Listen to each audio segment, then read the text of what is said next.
네, 준마렐라의 도전. 오늘 이 시간 또 우리를 또 행복하게 해주실 두 분이 자리하셨습니다. 네. 우리 먼저 성금 씨, 안녕하세요. 네, 준마렐라가 돼서 건강한 장보기로 최고의 주부가 되고 싶지만 남자가 없고 외로운 마음 쇼핑으로 달래고 싶었으나 돈이 없는 준마렐라의 최고의 랭킹녀 개그우먼 서성금입니다.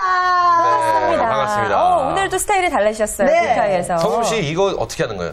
서성금입니다. 이거 다시 한번 먹어주세요. 가장 귀엽고 깜찍하게 아침을 활짝 열어드려야 되기 때문에 어떡해요? 안녕하세요, 서성금입니다. 요 각도 90도 각도 딱 네. 맞아요. 제가 이렇게 귀엽죠? 아니요, 별로요. 네, 알겠습니다. 자, 그리고 오늘 현명한 소비에 대해서 알려주실 네네. 김미선 본부장님 나오셨습니다. 안녕하세요. 반갑습니다. 네, 안녕하세요. 가정재무 전문가 김민원입니다. 사회적 기업 에듀머니에서 공공사업 총괄 담당하고 우리 있습니다. 본부장님께서도 귀엽게 이거 한번 해주시죠. 김미선입니다. 한번 해주세요. 네, 안녕하세요. 네, 굉장히 와일드하시게 하시네요. 네. 그렇죠? 본부장님 그렇다면 오늘 저희가 이제 본격적으로 들어가 봐야 될 텐데요. 오늘은 어떤 내용이 준비되어 있나요? 네, 그 가계부에 대해서 좀 얘기를 할까 하는데요. 네. 가계부 시리즈 모두 총 3탄이고 오늘은 그 첫 번째 시간 되겠습니다. 네. 그렇군요. 가계부. 듣기만 해도 덜컥하네요. 가계부. 선희 씨는 찌르는 게 많아서. 가계부를 안 쓰시는군요, 역시. 네, 저는요 가계부 쓰다가 포기했어요. 이게 좀 쓰다가 포기하게 되더라고요. 그렇죠. 그리고 저는 오히려 요즘에 이제 카드 고지서 날라오면 그 중에서 이제 막 뭐에 얼마 썼구나, 주유에 얼마 썼구나 이렇게 체크하는 정도. 그 정도. 성금 씨는 가계부 쓰시나요? 저 같은 경우는 쓸 게 없어요. 왜요? 예, 쓸수록 자괴감에 빠져들어가가지고요. 왜요? 뭐가 들어와야 쓸 것도 있고 그러죠. 에이, 성금 씨가 말은 이렇게 하시면서 집에 황금송아지 있다라고. 맞아요. 네, 소문이 다 자자하죠. 들었습니다. 자, 저 같은 경우는, 제가 잘못됐나요? 저는 가계부를 씁니다. 오, 역시 괜찮은 남자예요. 저는 근데 대신 손으로 쓰는 가계부를 쓰지는 않고요. 네. 이 스마트폰의 어플을 이용해서 그걸 해서 보니까 어떤 장점이 생기냐면 내가 무엇에 얼마큼의 지출을 했냐를 한눈에 볼 수가 있기 때문에 그럼 다음 달이 새로 시작되지 않습니까? 이제 어플이면 요번 달이 넘어가면 다음 달이 시작이 될 때 저번 달에 이만큼 썼으니까 요번 달에 좀 줄여볼까? 이런 생각만 하게 되더라고요. 생각나. 줄이지는 그렇죠. 그래서 중순이 넘어가면 다음 달이 있으니까 뭐 이런 마음을 다시 하는데 네. 어쨌든 뭐 이 가계부는 좀 써야 되지 않을까 생각이 들긴 하는데 네. 이 가계부 성금 씨는 쓰지 않는다고 하셨는데 그렇다면 앞으로 결혼 후에는 가계부를 쓰실 예정인가요? 지금은 뭐 미혼이니까 네네. 안 쓰신다고 하는데. 결혼 후에는 쓰지 않을까 싶어요. 왜냐면 남편이 또 그만큼 고정 수입을 벌어올 것 같아서. 네네네. 그렇죠. 어떤가요? 지금 본부장님 저희 셋의 이야기를 쭉 들어보셨는데. 네. 네, 그 사실 요즘 가정 경제가 생각했던 것보다 그렇게 단순하지 않습니다. 그래서 네네. 사실상 가계부가 가정 경제 그 재무 관리하는 데 있어서 필수 용품이죠. 사실은 가계부 쓰면 좋다. 누구나 그렇죠, 다 그렇죠. 알고 있습니다. 하지만 이게 양날의 칼 같은 존재예요. 쓰려다 보면 또 귀찮고 중도에 포기하기가 쉽고 그렇죠. 그런데요. 가계부를 꼭 써야 되는 이유 강력하게 좀 얘기해 주시죠. 네, 사실 요즘 그 뉴스에서 가장 탑으로 올라오는 그 어떤 이슈가 가계부채 천조 문제하고 하우스푸어에 대한 얘기일 겁니다. 네네. 사실 이렇게 가정에서 빚 문제가 일상적으로 어떤 그 화두로 떠오른 거는 어떻게 보면 이렇게 가정에서 가계부를 좀 등한시한 것과 관련되지 않았을까 하는 생각이 듭니다. 그 IMF 이후에 이런 기업들이 자금 관리하는 방식이 좀 달라졌거든요. 네네. 그러니까 그 전까지는 좀 이렇게 지나치다 싶을 정도로 무작정 투자를 통해서 매출을 좀 성장하는 데만 집중을 했다면 그 IMF를 겪으면서 어떤 변화가 있었냐면 그 비용을 관리하고 미래 손익을 좀 그 예측을 하는 거에 있어서 좀 더 그 치중하면서 신중하게 투자를 결정하게 됐죠. 이러다 보니까 실질적으로 그 부채 비율도 좀 줄여가고 또 현금 보유에 대한 부분도 좀 많이 늘려나갔고요. 그래서 실질적으로 돈을 버는 것도 중요하지만 그 들어온 돈을 좀 잘 지키는 게 굉장히 중요하고 또 실제적으로 들어온 돈과 나가는 돈의 균형을 맞추는 것도 무엇보다도 좀 중요합니다. 네. 그렇죠. 그러니까 그 말씀은 이 가정에서 들어오는 돈과 나가는 돈에 대한 균형을 맞추지 않으면 빚의 굴레에 빠져든다 이런 말씀이시죠? 네, 맞습니다. 그렇죠? 왜냐하면 기업에서 회계장부를 통해서 관리하지 않으면 그 흑자도산을 하는 경우가 있는데 실제 지금 가계부채 천조와 그 하우스푸어에 대한 얘기 자체가 이미 흑자도산이거든요. 집은 있지만 실제 현금이 없기 때문에 맞아요. 그 정작 써야 될 때 돈이 없어서 그 빚을 내서 생계를 유지를 한다거나 네. 하물며 대출 이자보다도 소득이 더 적게 되는 그런 경우가 더 많아서 외로되 근데 빚의 악순환으로 빠지는 경우가 그 많죠. 본부장님한테 하나 질문을 드릴 게 있는데 네, 그러세요. 저희 엄마 같은 경우는 진짜 일어나다도 아주 정확하게 가계부를 쓰시거든요. 네. 근데 나아지질 않고 있어요. 아, 그거는 네. 제가 지금 1탄에서 할 얘기는 아니고요. 3탄에 좀 더 말씀을 좀 드리도록 근데 저는 하겠습니다. 뭐 이렇게 생각해요. 그렇게 쓰셨으니까 나아지지 않았었죠. 안 쓰셨으면 그렇죠. 아이고 구렁텅이로 빠졌군요. 그렇게 네, 생각하시면 또 그렇죠. 다행인 거죠. 그러면은 네네. 본부장님은 주변에서 이제 이런저런 가정들의 어떤 여러 가지 상황들을 좀 많이 보실 텐데요. 뭐 가계부를 쓰지 않아서 조금 빚의 구렁텅이에 빠졌던 그런 케이스 혹시 보신 적이 있나요? 네, 주변에서 아주 많이 봤습니다. 사실은 그 어느 순간부터 이제 가정에서 그 실질적으로 버는 소득으로 그 살림을 좀 꾸려가기보다는 재테크에 좀 많이 눈을 좀 뜨셨잖아요. 네네. 실제 사례인 그 박 씨 부부 같은 경우도 이제 40대고 맞벌이였는데 네. 부부가 함께 버는 돈이 약 500만 원 정도 됐는데 네네. 이제 재테크 열심히 이제 좀 하시면서 실제 그 부동산을 한 2채 정도? 둘 다 아파트죠? 아, 네. 금방 반응을 보이시네요. 그러면서 이제 부동산 이렇게 그 부동산 가치가 좀 이렇게 상승하면서 7억 가까이 그 자산 가치가 좀 상승을 했어요. 네.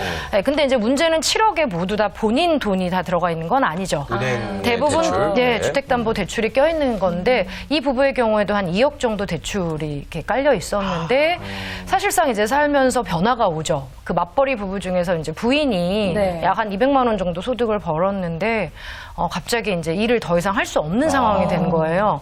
근데 실제로 한 2억 정도 되면 물론 이제 신용등급에 따라 다르지만 이자가 이자로 따져서 실제 매달 이 부부가 내고 있는 그 금융비용이 아니요. 100만 원. 100만 원 되나요? 네, 맞아요. 100만 원 가까이 돼요. 사실 그렇게 해도 등급이 굉장히 잘 적용이 돼서 이자 비용이 100만 원인데 뭐 기타 등등 이제 고정 비용이라는 게 있거든요. 그쵸. 가정에서도. 그러다 보니까 500만 원에서 실제로 고정 비용 지출되는 게 200이었는데 부인이 벌던 200만 원이 줄었잖아요. 네. 그렇죠. 그럼 실제 300만 원에서 대출 이자로만 200이 나가면 나머지 100만 원으로 가족이 생활을 하게 되는 그런 타격이 경우가 엄청나네요. 돼요. 네, 타격이 굉장히 크죠. 그러니까 실제 자산 가치는 굉장히 상승을 해서 뭔가 이렇게 부자가 된 기분에 오히려 이제 소비는 많이 늘렸는데 게다가 이제 40대가 넘어가면 실제 그 직장에서 알게 모르게 이런 퇴직에 대한 압박도 오는 경우도 있고 또 부인 같은 경우는 그 이제 퇴직하게 되면서 급작스럽게 퇴직하게 되면 실제 금융권에서는 부인 앞으로 된 신용대출, 마이너스 통장이라던가 이런 신용대출에 대해서 일시 상환에 대한 압박도 다가오죠. 어머 치사하다. 어머 모르셨어요? 아니 퇴직해서 마이너스 통장은 사실상 그렇습니다. 아니 퇴직해서 얼마나 마음적으로 심적으로 힘들겠어. 근데 걷다 대고 돈 갚으세요 이러고 독촉 전화가 오면은 그렇죠. 어머 진짜 야박하다. 그래서 이런 말 있지 않습니까? 금융권은 내가 돈이 있을 때 절 도와주는 사람이지. 네, 맞습니다. 네, 돈이 없을 때는 절 도와주는 사람이 아니라는 말씀들을 많이 하시더라고요. 네. 그러니까 이제 일반적으로 평소에 생활을 할 때 얼마가 들어오고 얼마가 나가는지에 대해서 확실하게 좀 알고 있어야 될 필요가 있을 것 같네요. 그럼요. 전적인 네네. 유지 그렇죠. 네. 그렇죠. 그러기 위해서 가계부가 꼭 필요하다는 얘기인데 그렇죠. 그렇다면 가계부를 차곡차곡 잘 써서 또 이렇게 좀 자산을 잘 지킨 케이스도 네. 많나요? 또 의외로 또 그런 분들이 또 많아서 아직 우리나라 이렇게 좀 사회적으로 좀 뭔가 안정감이 있지 않나 하는 네네네. 생각이 드는데 이제 그 같은 박 씨 부부의 입사 동기인 어떤 김 씨네 가족 얘기인데요. 근데 이 네네. 부부 같은 경우는 사실은 이제 그 자산은 없습니다. 부동산은 없으시고, 그 전세로만 이제 계속해서 좀 재테크라던가 투자에는 좀 신중하고 좀 돈에 대해서는 좀 보수적인 그런 부부셨는데. 그래서 실제 이제 자산은 없으시고 전세만 있으신데 이제 전세 가치가 3억인 건데 네. 실제적으로 뭐 이렇게 재테크를 통해서 자산을 계속해서 늘려가기보다는 미래에 이제 예측되는 어떤 위험 변수들이 있거든요. 그 가정에서 발생할 수 있는 자녀 대학 등록금이라던가 그렇죠. 혹은 또 노후자금 같은 것도 있고요. 또 실제 그 가족 그 주변에 있는 대조사나 이런 그 대소사나 경조사 비용, 그러니까 그렇죠. 부모님들 환갑 칠순 이렇게 돌아올 때도 적지 않은 돈이 드는데 그럼요. 그런 거에 대해서 오히려 차곡차곡 이렇게 좀 저축을 좀 하시면서 안정적으로 좀 가정 경제를 좀 꾸려오신 그런 사례도 있는데 이분이 실질적으로 이렇게 할 수 있었던 가장 큰 그 역할을 했던 거는 가계부였습니다. 네. 그럼 저는 근데 개인적으로 궁금한 게 하나 있는데요. 이 가계부에서 우리가 예금 적금을 하는 경우가 있지 않습니까? 네, 그리고 네, 네. 펀드도 하고 네, 네. 또 뭐 우리가 또 있죠? 적금, 주식, 그렇죠. 변액보험, 이런 거. 근데 네, 이게 사실은 청약통장. 지금 내 통장에서 나가는 돈이 그렇죠. 왜냐면 지금 내가 건들지 못하기 네, 때문에 개인적으로 궁금한 건데 이거는 그럼 지출로 잡아놔야 되나요? 아니면 지출이긴 하죠. 그렇죠. 네, 근데 비소비성 지출이라고 그래서 네. 실제로 이제 그러니까 결국은 저축도 언젠가는 쓰기 위해서 그렇죠, 그렇죠. 목돈을 모으는 거기 때문에 예, 그 소비를 한다라는 전제하긴 한데 다만 푼돈이 아니라 목돈이라는 개념이고요. 그래서 이제 지출로 잡으셔도 되고 잡지 않아도 되는데 실제 현금 흐름에서 나가는 돈이니까 그렇죠. 일단은 큰- 지출로. 일단 그렇죠. 지출로. 네, 네. 제가 잘하고 있다는 생각을 다시 한번 해봅니다. 진짜. 네. 저희도 좀 그렇게 해야 될 것 저는 같아요. 그걸 지출로 잡았거든요. 이게 일단 제가 쓰는 가계부의 조건 중에 하나는요. 일단 제가 통장에 들어오는 돈에서 빠져나가면 무조건 지출입니다. 네, 맞습니다. 그렇죠. 네. 그게 다른 통장으로 가더라도 어쨌든 저한테 지출이기 때문에 지출을 잡습니다. 그래서 저 집에 계신 분한테 생활비 주는 그 지출입니다. 맞죠. 네, 아니, 그렇죠? 지출 맞죠. 지금 그 최기훈 씨 얘기를 네네네. 잘 들어보니까 집에 계신 아내분이 네네. 굉장히 피곤할 것 같아요. 왜요? 은근히 꼼꼼하시네요. 근데 진짜요? 저는 이런 남편이 참 좋을 것 같다는 생각이 들어요. 왜냐하면 왜요? 제가 또 이렇게 일일이 꼼꼼하게 이렇게 하는 스타일이 아니니까. 좀 일찍 근데 만났어야 이런 분들이 되는데. 잔소리가 심해요. 큰일 날 뻔했습니다. 네. 잔소리가 심해, 잔소리가. 아니요, 저는 뭐 그렇지는 않고요. 네. 일단 주고 나면 그 다음 알아서 하겠지 이렇게 믿는 스타일이기 때문에 더 이상 말하지 않도록 하겠습니다. 네. 자, 그렇다면 결국 이 가계부를 통해서 지속적인 자신들의 재무 구조를 유지하는 게 무엇보다 제일 중요하다. 이 말씀이신 거죠. 그렇죠. 근데 일반적으로 이제 이렇게 가정에서 재테크니 투자니라는 이런 용어가 되게 심심찮게 등장을 하고 저축보다는 투자를 통해서 이렇게 자산을 증식하려는 어떤 이렇게 움직임이 보이면서 실질적으로 재테크 투자를 하기에 앞서서 우리 가정의 재무적인 상황 혹은 뭐 당장 뭐 몇십 년 후가 아니라 1년 이내에 발생할 수 있는 그런 뭐 돈을 써야 될 이런 계획 등이라던가 이런 부분을 사전에 꼼꼼하게 체크하지 않고 네. 그냥 일단 덜컥 들어가는 거죠. 네. 그리고 사실 돈이 문제가 아니고요. 돈 앞에서 모든 사람들이 좀 약간 바보가 되는 성향이 있습니다. 맞아요. 네. 그러니까 가계부든 지금 쓰고 있는 걸 조목조목 적어서 내 지출이 얼마가 되는지를 살펴보는 것도 중요하지만 이제 뭐 미래에 다가올 어떤 큰 그렇죠, 지출이 그렇죠. 있을 때 미리미리 예비해서 돈을 그렇죠, 좀 모아놓을 그럴 수 수도 있죠. 있고 네, 그렇죠. 여러 가지 좋은 기능들이 참 많다는 생각이 그렇죠. 드네요. 제가 2달 전부터 시작한 게 있거든요. 이 경조사비가 너무 많이 나가더라고요. 맞아요. 그래서 경조사비를 따로 모아놓고 있습니다. 미리. 매달 10만 원씩. 네, 훌륭해요. 그렇게 네. 되면 네. 이제 한꺼번에 뭐 몇십만 원이 나가야 되는 그런 경조사가 많은 달에는 부담이 적을 수가 있고. 그래서 지금 2달 됐다고 그랬지 않습니까? 네. 통장 20만 원이 있어야 되는데 0이 있습니다. 2달 동안에 2번의 경조사가 있었기 때문에. 그렇죠. 이미. 맞아요. 예. 아주 잘하고 계시는데요. 어찌되었든 이 서진 씨는 주부로서 네. 분명히 가계부를 뭐 신혼 초기에나 썼을 거란 쓰기는 말이죠. 그렇죠? 썼어요. 이제 그때 저도 기억을 처음에는. 살짝 한번 떠올려 보세요. 네, 어땠나? 처음에 이제 썼는데 쓰다 보니까 이게 항목이 너무 또 많으니까 내가 이걸 아까 말씀하신 것처럼 이게 지출인가? 저축도 지출인가? 뭐 이렇게 헷갈려 그렇죠, 하다가 그렇죠. 나중에 결국 포기를 했는데 포기한 이유 중에 하나가 에이 어차피 둘이 쓰는 거 뻔한데 라는 그렇죠, 생각을 그렇죠. 좀 했었거든요. 그렇죠. 맞아요. 그러니까 지금 많은 주부님들이 사실 우리 서진 씨처럼 생각하고 계신 분들이 네, 많아요. 맞아요. 왜냐면은 뭐 우리 둘이서 우리 세 식구가 써봤자 얼마나 네. 쓸까? 뭐 우리 집에 가계부는 내 머릿속에 있다. 맞아요. 이렇게 생각하시는 분들 굉장히 많을 텐데 본부장님 이게 과연 맞는 건지 이게 어떻게 생각하시는지 궁금합니다. 네, 사실 가정 경제가요. 예전에 저희 부모님 세대처럼 그렇게 단순하지 않습니다. 굉장히 복잡해졌어요. 그러니까 사실상 지출도 이제 많이들 그렇게 생각하세요. 소득이 좀 뻔하다. 네네. 들어온 돈 뻔한데 뭐 나간 돈도 뻔하겠지라고 생각을 해서 이 가계부를 굉장히 소홀히 하시는데 사실상 생각하시는 것보다 훨씬 더 복잡합니다. 그러니까 예를 들어서 뭐 직장 다니시는 분들은 잘 아시겠지만 평달, 상여달, 인센티브 들어온 달, 뭐 여름 휴가 보너스부터 시작해서 뭐. 명절 보너스, 뭐 연말 또 인센티브 사실상 매달 소득도 일정하지 않고요. 그러네요. 우리가 생각하는 그런 고정소득이 아니고 아까 말씀하셨던 것처럼 경조사가 발생하는 달, 그렇죠, 그렇죠. 또 어떤 달 같은 경우는 이제 자녀들이 좀 크면 고등학교 등록금이나 대학 등록금을 덜컥 지불해야 된다거나 자동차 세금, 자동차 보험료, 또 뭐 기타 등등 뭐 각종 세금 혹은 경조사 이래서 실제로 생각했던 것보다 지출이 그렇게 뻔하지도 않고 그렇죠. 들쭉날쭉합니다. 맞습니다. 네.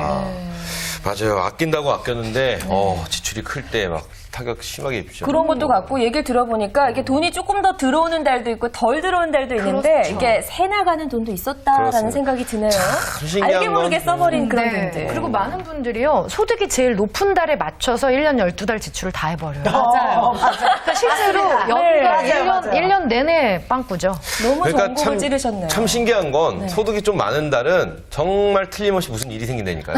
아, 정말로요. 네. 이거는, 어떻게 이렇게 알고. 그러니까, 네. 그러니까, 하느님 또 무심하시지, 뭐 이런 생각. 요거 갖고, 요번에 이걸 좀 이렇게 알차게 요런 재테크를 한번 해볼까라고 마음을 딱 먹고 네. 있는 그 순간 일이 생깁니다. 맞아요. 그걸 생각하지도 못했던 아버님 팔순 돌아오고요. 네, 그렇죠. 이런 거 다 미리미리 이제 네. 계획을 해야 된다 그런 얘기인데 그렇죠. 성금 씨 오늘 아주 진지한데요? 제가 지금 굉장히 진지하면서도 궁금증이 하나 생겼어요. 네네네네. 저 같은 경우는 주로 신용카드를 더 많이 쓰거든요. 네네네. 그래서 그런지 가계부를 쓸 일이 없어요. 왜냐면은 신용카드 내역서가 쭉 나오잖아요. 그렇죠, 그럼 거기서 보면 되니까. 네, 많은 분들이 그렇게 생각하시면서 또 가계부를 쓰지 않으시는데요. 네. 생각보다 한 열에 7, 8분이요. 실제 그렇게 청구서 날아오는 거에 대해서 꼼꼼하게 들여다보지 않으시고요. 게다가 카드가 한 장만 가지고 계신 거 아니시죠? 그렇죠. 우리나라 지금 평균 카드 보유장 수가 4.5장이 넘어가는데 그렇다면 결국엔 서너 장의 그 카드에 대한 청구서가 날아오는 거거든요. 날짜를 달리해서. 사실 그게 결국엔 빚 갚는 빚 갚으라는 얘기이기 때문에 즐겁게 해서 보시지도 않으시고요. 하물며 합계를 내지도 않으시고 그렇죠. 네. 꼼꼼하게 들여다보지 않고 하물며 보면서 이걸 내가 언제 썼나 뭐 이런 거. 그다음에 사실상 가계부 쓰는 데 있어서 제일 신용카드가 좀 적이 될 수 있는 게 뭐냐면 얘는 현금 흐름상 그 나중에 발생을 합니다. 그렇죠. 그러니까 실제 지출은 그 전달에 발생을 하고 실제 통장에서 돈이 빠져나간 건 다음 달이기 때문에 현금 흐름이 2개가 됩니다. 네네. 그래서 원래는 신용카드를 쓰면서 가계부를 쓰려고 하신다면 가계부를 사실 2개를 쓰셔야 돼요. 기록만. 더 복잡해지네요. 훨씬 더 복잡해지죠. 그러니까 사실은 이제 유야무야 이렇게 하시면서 별로 뭐 도움은 되는 것 같지도 않고 너무 복잡하고 현금 흐름이 사실상 굉장히 꼬여져 버리는 거죠. 그렇죠. 제가 그래서 저도 포기한 거거든요. 저는 좀 다른 방법을 사용하고 있습니다. 네, 그래서 어떤? 저는 한 달 현금 5만 원을 뽑습니다. 네. 네. 딱 5만 원을 들고 있고요. 나머지는 다 신용카드입니다.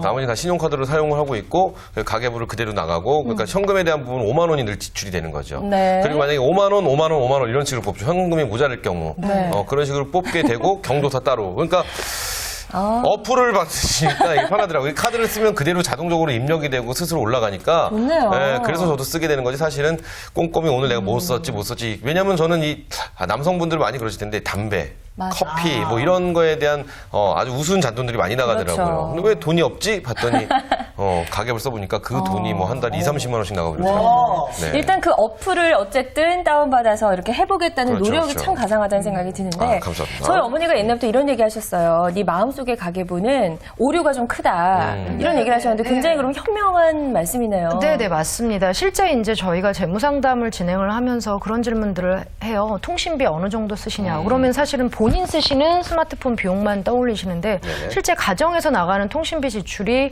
본인 스마트폰 비용만 있는 건 아니죠. 그쵸. 네, 가족 구성원들 하나하나마다 다 핸드폰을 가지고 있고 게다가 뭐 인터넷 쓰시죠. TV, 그 케이블 TV 요금 또 나가죠. 네네. 또 같이 또 전화기 묶여 있죠. 그래서 사실은 생각보다 일반 가정에서 그 통신비 지출만 한 30만 원이 훨씬 더 웃돌죠. 저희도 30만 원도 같아요. 더 하죠. 실제 그러네요. 스마트폰 비용이 한 10만 원씩 쓰신다면. 네. 그렇기 때문에 근데 이제 실제 이걸 조금 더 잘 관리를 하시려면 뭐 이렇게 요금도 좀 묻고 우리 가정에 이렇게 맞는 그런 그 통신비 이런 그 요금제를 좀 찾고 뭐 묻기도 하고 이렇게 나누기도 하고 맞아요. 이래야 되는데 네. 그런 거 하는데 굉장히 좀 귀찮다고 생각을 귀찮아요, 하시는 사실. 거죠. 그러니까 그냥 뭐 푼돈 좀 이렇게 줄여가지고 얼마나 우리 가정 경제에 보탬이 될까 하는 생각을 하시는데 아까 말씀하셨던 대로 푼돈들이 모여가지고 사실은 엄청나게 큰 목돈이 되는 거거든요. 네네. 그래서 중요한 이런 말씀. 오류들이 많이 발생을 하는 거죠. 그리고 실제 저희가 상담을 해보면 본인들이 머릿속으로 생각한 통신비 지출 액수와 네. 또 실제 상담을 통해서 드러난 숫자가 굉장히 차이가 커요. 그래서 몇십만 원에서 많게는 몇백만 원 전체 지출의 차이가 있습니다. 네. 돈이 안 모이는 이유가 있었네요. 그렇죠, 네. 그렇죠. 저는 뭐 그 잔돈 모아서 딴 데 쓰려고 했던 거지 뭐 모아서 부자 되려는 건 아니에요. 알겠습니다. 자, 그렇다면은 이제 오늘 또 그래서 성금 씨가 네. 랭킹을 또 준비를 해 오셨다고 합니다. 네. 오늘의 랭킹은 사실 굉장히 궁금합니다. 뼈에 사무치는 랭킹이 되지 않을까라는 네네네. 생각이 듭니다. 네네. 많은 사람들이요, 내가 가계부를 쓰는 이유는? 라고 제가 여쭤봤어요. 네네네. 어떨 것 같으세요? 저는- 이유 다 비슷할 네. 것 같아요. 저는 솔직히 말해서 한 달에 내가 얼마 쓰는지가 너무너무 헷갈리더라고요. 저는 카드를 많이 쓰는데 네. 신용카드 혹은 체크카드를 많이 쓰는데 카드로 쓰고 나중에 명세서를 받다 보니까 이 느낌이 안 와요. 그때 내가 이걸 왜 썼지? 뭐 이런 느낌이 있더라고요. 그래서 가계부를 쓰게 됐거든요. 네. 네. 저는 뭐 가계부 쓰는 이유는 다 똑같을 것 같아요. 일단 쓴다면 돈을 좀 아끼기 위해서. 오. 네. 조금이라도 아끼려고. 여기 랭킹 안에 들어있나요? 네, 다들 비슷한 생각을 갖고 계시네요, 역시나. 자, 자, 그럼 4위 한번 볼까요? 네. 4위는요, 가계부를 써야 하루가 정리되는 느낌이 들어요. 오, 하루가 정리되는 느낌? 그렇군요. 그날 하루의 소비를 쭉 정리하기 그쵸. 때문에 하루를 정리하는 근데 저 아는 느낌입니다. 분은 가계부를 쓰면서 그 옆에 일기를 같이 쓰십니다. 네. 근데 이거 굉장히 좋아 보이더라고요. 네. 그러네요. 그러니까 나의 일기 패턴이 뭐 우리 아이들 일기 오늘은 아빠랑 뭘 했다 재밌었다 끝 이렇게 되는데 돈을 위주로 해서 그날의 이야기를 쓰시더라고요. 경제 일기를. 경제 네, 일기를 맞아요. 쓰시는 거죠. 네, 그거 아주 보니까 좋습니다. 되게 네. 좋아 보인다 이런 생각이 네. 들더라고요. 그러면서 야 이건 괜히 샀다. 이거 좀 내가 충동구매 아니었나? 막 이런 식으로 쓰고 하지만 재밌었다. 뭐 이런 식으로 네. 쓰시더라고요.